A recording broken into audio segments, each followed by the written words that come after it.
Ano, isa lamang po rin mensahe sa isang residente din malapit sa Paal. Ari ho, kita niyo naman ho. Ay, ang nangyari sa aming lugar. Ay, Taal, kamusta na baga? Ikaw kay galit pa rin. Ikaw, ikalma na ikaw. Nang kami makapagsimula na uli. Sobra naman na rin pangyayari nyo eh. Mga naninirahan sa iyong hayop at tao ay natatakot na. Eh kay tumana. Kung talaga kay galit, eh yun ang ilabas. Nang kami makapagsimula na uli. Eh nakaw. Eh baka hindi mo alam kung kahit saan kami magrating.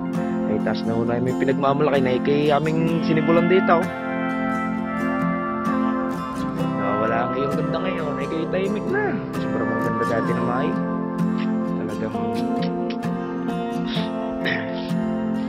kami ngayon medyo nahirapan pero kami hindi naman nagagalit sa iyo kay mahal na mahal pa rin namin. Paano ka namang hindi, hindi na kami lumaki sa iyo, kabuhayan ay hindi na rin sa iyo galing. Salamat talaga ang aking patutunayan sa iyong pagkagalit na kami palang mga Batanggenyo ay talagang matindi ang pagkakaisa. At ano, ikaw kayo may nakita sa amin nagreklamo, di kayo wala. May ngailangan kami at akala'y matatapang, pero kami pusong mamon sa oras ng pangangailangan.